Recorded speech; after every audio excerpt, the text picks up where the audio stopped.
Hello everyone, welcome to the new video. So আজকের ভিডিওতে আমরা ডিসকাস করব ডিসপ্লেসমেন্টের সঙ্গে কিভাবে আমরা রিস্ক ম্যানেজমেন্ট করে প্রপার একটা ট্রেড নিতে পারবো। সো এই ভিডিও রেকমেন্ডেড করেছে আমাদেরই একজন সাবস্ক্রাইবার। তো তার জন্য সে একটা স্ট্র্যাটেজি আমার সাথে সঙ্গে শেয়ার করতে চেয়েছে যে আমি যেন তাকে একটা স্ট্র্যাটেজি দিই। তো ডিসপ্লেসমেন্ট নিয়ে সেই স্ট্র্যাটেজির উপর ভিত্তি করে at least risk to reward ratio ঠিকঠাক ম্যানেজ হয়ে যাবে। ওকে, তো আমরা কি করব displacement plus risk to reward ratio plus এখানে আমার যে টুলটা ইউজ করবো সেটা হচ্ছে ফিবোনাচি টুল। ঠিক আছে, ফিবোনাচি টুলটা আমরা কিন্তু ইউজ করব।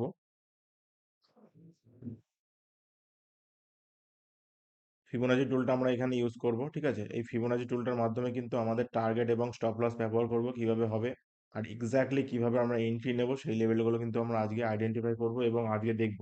ওকে, চলো। আজকে আমার ফেসটা একটু দেখা যাবে না, সমস্যা নেই। তো তোমরা কিন্তু প্রপার ডায়েরি খাতা পেন যা খুশি নাও নিয়ে কিন্তু নোট ডাউন করতে থাকবে।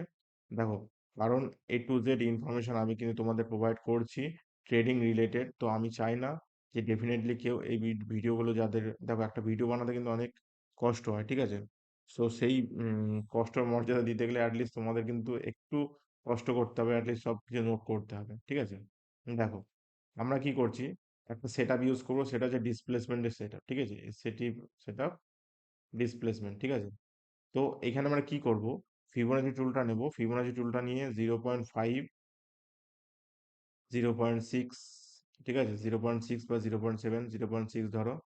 হ্যাঁ, বা 0.6 আমার এখানে হবে, আর 0.7 আমার এখানে হবে। ঠিক আছে, সো এই তিনটে লেভেলকে আমরা কিন্তু টার্গেট করব। এখানে 3 4 ধরতে পারো যা খুশি। আমরা কি করব, যখনই মার্কেট হাই বানাবে, ঠিক আছে, হাই লো থেকে পুরো হাই পর্যন্ত টানবো, যেই লেভেলটা আমরা পাবো সেই লেভেলটা কিন্তু এক্স্যাক্টলি আমরা এন্ট্রি নেব, কিন্তু তার আগে দেখবো কোনো ডিসপ্লেসমেন্ট হয়েছে নাকি। ওকে, এবার চলো আসি ডিসপ্লেসমেন্ট কি। দেখো, মার্কেটে যখনই কোনো ডিসপ্লেসমেন্ট তৈরি হয়, একটা বড় ক্যান্ডেল ডিসপ্লেসমেন্ট অর্থাৎ বড় মোমেন্টাম। ওকে, মানে মার্কেট এখানে টাইম পাস করছিল, করতে করতে হঠাৎ করে মার্কেটে একটা বড় মোমেন্টাম ক্যান্ডেল তৈরি হলো। এই যে ইমব্যালেন্সটা ক্রিয়েট হলো, যে হঠাৎ মোমেন্টাম চলে আসলো, এইখানে ডিসপ্লেসমেন্টের কাজটা কিন্তু শুরু হয়। আর এই ডিসপ্লেসমেন্ট কারা ঢোকে, যারা হেজ ফান্ড নিয়ে বসে থাকে। ঠিক আছে, যারা বড় বড় বায়ার সেলার তারা বসে থাকে কিন্তু। এখানে বড় ইনস্টিটিউশনালরা এখানে কিন্তু ট্রেড করেন। ওকে, কাম টু দ্য পয়েন্ট। যখনই মার্কেটে এরকম কোনো ক্যান্ডেল ক্রিয়েট হচ্ছে, আমাকে বুঝতে হবে এখানে কিন্তু আমার এন্ট্রি হবে, কিন্তু এন্ট্রিটা কোথায় হবে, সেই এন্ট্রিটা আমরা কিভাবে নেব সেটা আমরা দেখবো। ঠিক আছে, যখনই মার্কেটে এইরকম লেভেলে ক্রিয়েট হবে, ক্যান্ডেলটাকে উঠতে দেবে, একটু টাইম পাস করতে করতে নিচে নামতে দাও। সেম আমি এই লো থেকে হাই পর্যন্ত চেপে ধরে টানবো। সাপোজ যদি আমি দেখি এখানে, ধরো ফিবোনাচি রুলটা নিলাম, নিয়ে আমি লো থেকে হাই পর্যন্ত টানলাম। ওকে, এত দূর হাই মেরেছে, তাহলে দেখো এক্স্যাক্টলি সিক্সের লেভেল, ফাইভের লেভেল, সেভেনের লেভেল, এই তিনটে লেভেল থেকে কিন্তু আমরা এন্ট্রি করব। এই লেভেলে হোক, একটা এই লেভেলে হতে পারে, একটা আমার সেভেনের লেভেলে হতে পারে। মোস্ট ইম্পর্ট্যান্ট যেটা আমি বলছি সেটা কিন্তু সেভেনের লেভেল। এই সেভেনের লেভেল থেকে যদি আমরা কোনো এন্ট্রি পাই, তো তার থেকে বেস্ট এন্ট্রি আমি মনে করি আর কিছু হয় না। ওকে, এর ডিপ কনসেপ্ট নিয়ে আমি আরেকটা ভিডিও আনবো যে এক্স্যাক্টলি আমাদের এন্ট্রিটা কোথায় হবে। আমি তোমাদের আজকে ডিসপ্লেসমেন্টের এন্ট্রি জোন আর রিস্ক টু রিওয়ার্ড রেশিও দেখাবো। ঠিক আছে, তো সেটাকে ম্যানেজ করবো আর প্লাস প্র্যাকটিস করবো, আর তার সঙ্গে সঙ্গে আমি কয়েকটা ক্যান্ডেল তোমাদের বলে দেবো, সেই ক্যান্ডেলগুলো কিন্তু ইম্পর্টেন্ট হবে। ওকে, লেটস গো। দেখো, তাহলে আমরা বুঝে নিলাম ডিসপ্লেসমেন্ট থেকে কিভাবে কাজ করব।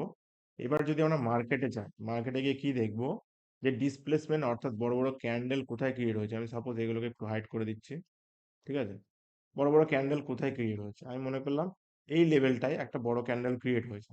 তাহলে যখন এই লেভেলটা বড় একটা ক্যান্ডেল ক্রিয়েট হয়েছে, আমাকে কি করতে হবে, মার্কেটের লো রয়েছে এখানে আর মার্কেটে হাই রয়েছে এখানে, তাহলে কি লো আর হাইটাকে আমি মার্ক করছি। কিন্তু মাথায় রাখতে হবে কি মার্কেটের ট্রেন্ডটা, ঠিক আছে, মার্কেট আপ ট্রেন্ড কিংবা ডাউন ট্রেন্ডে থাকতে হবে, তাহলে কিন্তু কাজে দেবে। তো দেখো, যখনই মার্কেটে এরকম কোনো লেভেল ক্রিয়েট হলো, ডিসপ্লেসমেন্ট ক্রিয়েট হলো, মানে কি, এই যে বড় একটা ক্যান্ডেল, এই যে বড় একটা ক্যান্ডেল এটা কিন্তু ক্রিয়েট হলো, এটাকে আমরা বলছি ডিসপ্লেসমেন্ট। এর লো থেকে এর হাই পর্যন্ত যখনই মার্ক করলে 0.5 বা 6 এর লেভেলটা পেলে, দেখো যখনই মার্কেট রিয়াক্ট করেছে, কিন্তু 0.5 এর লেভেল থেকেই মার্কেট কিন্তু রিয়াক্ট করেছে। ওকে, তাহলে বাকি থাকলো কি 6 এর লেভেল আর 7 এর লেভেল। মার্কেট একটু উঠে গিয়ে তারপরে আসবে 6 এর লেভেলে, আর একটু উঠে গিয়ে তারপরে আসবে হচ্ছে 7 এর লেভেলে। ঠিক আছে, তো এইভাবে মার্কেট কাজ করে। এবার তোমাদের আমি সেট আপ কি দেবো, যে কোনো তোমরা একটা লেভেলে কাজ করো, হয় 7 এর লেভেল, 6 এর লেভেল, নয় 5 এর লেভেল, যে কোনো একটা লেভেলে তোমরা কাজ করো। ঠিক আছে, সেই লেভেলগুলো কিন্তু মার্কেটে জাস্টিফাইড হবে। ওকে, তো দেখো এটা আমরা যদি একটা সেট আপ ইউজ করলাম, যদি আমরা এসএলটা রাখতাম তাহলে কত এসএল রাখতাম? ধরো আমাদের 5 এন্ট্রি হলো, এসএল থাকতো কোথায়? 6 লেভেল, তার একটু নিচে। টার্গেট দেখো অ্যাটলিস্ট এর পর্যন্ত, মানে আমরা যদি 182 পয়েন্টে এসএল নিই, টার্গেট দেখো আমাকে মিনিমাম 500 550 পয়েন্ট ইজিলি এখান দিয়ে দিয়েছে, ঠিক আছে? মানে অ্যাটলিস্ট 1:2 কিন্তু আমার এখান থেকে কিন্তু অলরেডি অ্যাচিভ হয়ে গিয়েছে। বোঝা গেল? এইভাবে ছোট ছোট ট্রেড তোমরা ধরতে পারবে using a displacement set up. Okay, এবার দেখো যদি আমরা ডাউন ট্রেন্ডের ক্ষেত্রে বলি, তাহলে দেখো ডাউন ট্রেন্ডে কি হচ্ছে, যখনই মার্কেটে ডাউন ট্রেন্ড নামছে, ফিবোনাচিটা নেবে হাই থেকে লো পর্যন্ত মার্ক করবে। যখনই লো টো মার্ক করলে দেখো এটা কত হচ্ছে, এটা 6 এর লেভেল। তাহলে 6 এর লেভেলে তোমরা এখন এন্ট্রি পেলে, যখনই 6 এর লেভেলে এন্ট্রি পেলে, তাহলে তোমাদের এসএল কোথায় হবে? এসএলটা নাও, ধরো সাপোজ তোমাদের 6 লেভেল এখানে এন্ট্রি পেলে, তাহলে এসএলটা কোথায় হবে? এসএলটা ঠিক 7 এর লেভেলটা যে একটু উপরে। ওকে, টার্গেট দেখো অ্যাটলিস্ট যা লাস্ট সুইং লো পর্যন্ত তোমার প্রায় 1000 পয়েন্টের কাছাকাছি টার্গেট দিয়ে দিয়েছে। ওকে, যদি আমি দেখি 1:3 অ্যাটলিস্ট এখানে কিন্তু প্রোভাইড করা হয়ে গেছে বা পেয়ে গেছে তোমরা। ওকে, সেম রেশিও যদি তোমরা এই দিকে দেখো তাহলে বুঝতে পারবে কি হচ্ছে। ধরো আমি যদি এখানেও বলি, ধরো এখানে হলো লো থেকে হাই পর্যন্ত মার্ক করলে তোমাদের কাজ কিছুই না, শুধু ফিবোনাচি টুলটা নেবে। যদিও যেমন মনে হয় যে মার্কেট আপ ট্রেন্ডে যাবে, তাহলে আপের দিকে লো থেকে হাই পর্যন্ত টানবে। আর যদিও মনে হয় মার্কেট নিচে নামবে, তাহলে হাই থেকে লো পর্যন্ত টানবে, ঠিক আছে? এখানে দেখো 6 এর লেভেল, তাহলে মার্কেট কি করলো? উঠলো, উঠে 6 এর লেভেল থেকে কিন্তু মার্কেট উঠে গেল। এইবার কিন্তু নোট করতে একটা জিনিস, যে আমি ডিসপ্লেসমেন্টের সঙ্গে কিন্তু এটা দেখাচ্ছি, মানে বড় বড় দেখো যেখানে ক্যান্ডেল ক্রিয়েট হচ্ছে সেইগুলোকে কিন্তু আমি টার্গেট করছি। ঠিক আছে, আমি কিন্তু নর্মাল কোনো ক্যান্ডেলকে ক্রিয়েট করছি না বা টার্গেট করছি না। ক্লিয়ার? তো তোমরা কিন্তু এই ডিসপ্লেসমেন্টের ক্যান্ডেল দিয়ে তোমরা কিন্তু প্রপার 5 6 এর লেভেল থেকে কিন্তু এন্ট্রি পাবে। এবার আমি ক্যান্ডেল বলে দিই, ক্যান্ডেলগুলো কোন কোন ক্যান্ডেল তোমাদের কাজে লাগতে পারে। দেখো এটা একটা মারুজো ক্যান্ডেল, এটা আমাদের কাজে লাগতে পারে। প্লাস এটাও একটা ক্যান্ডেল মারুজো, এটাও কাজে লাগতে পারে। প্লাস ইনভার্টেড হ্যামার রয়েছে, এটাও কাজে লাগতে পারে, ঠিক আছে?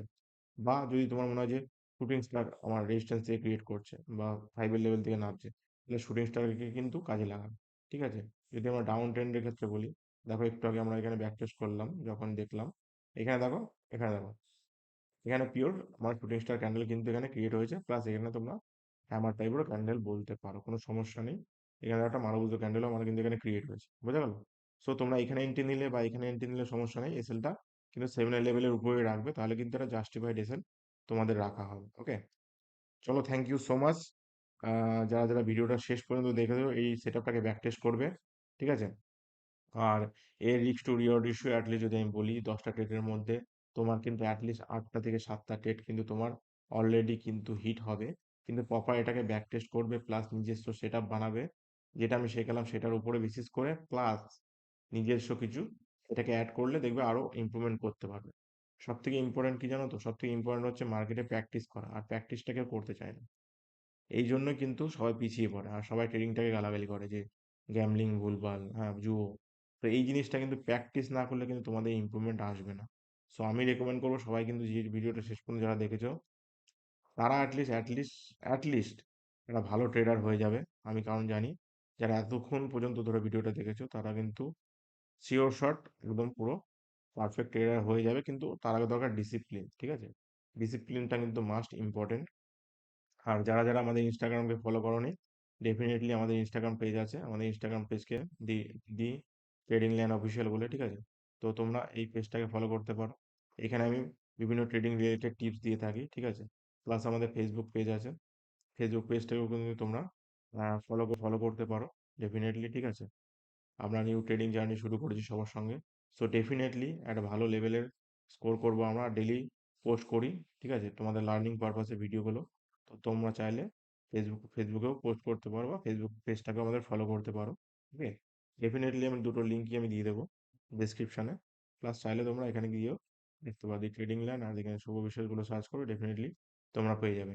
চলো, আর যারা যারা পার্সোনালি মেন্টারশিপ নিতে চাও, ঠিক আছে, যারা যারা পার্সোনালি মেন্টারশিপ নিতে চাও, স্ক্রিনে নাম্বার দেওয়া থাকবে, তো ডেফিনেটলি তোমরা এই নাম্বারে কন্ট্যাক্ট করে আমাদের সাথে যোগাযোগ করতে পারো। ট্রেডিং রিলেটেড একটা প্রো ট্রেডার হতে গেলে কি কি কাজ করতে হবে কি না করতে হবে, সব ইনফরমেশন আমরা প্রোভাইড করি। ওকে, ফ্রি অফ কোর্স, তার জন্য এক্সট্রা কোনো চার্জেস নেই। হ্যাঁ, যদি কেউ পার্সোনাল মেন্টারশিপ নেয়, তার জন্য আমরা একটু চার্জেস করি, সমস্যা নেই, ঠিক আছে? তো আমরা কিন্তু ফ্রিতে সব কিছু ডেলিভার করছি। তো ডেফিনেটলি তোমরা এই নাম্বারে, স্ক্রিনে এই নাম্বারে দেওয়া থাকলো, এই নাম্বারে কন্ট্যাক্ট করে যোগাযোগ করতে পারো। থ্যাংক ইউ সো মাচ এতক্ষণ ধরে ভিডিওটা দেখার জন্য। রাধে রাধে।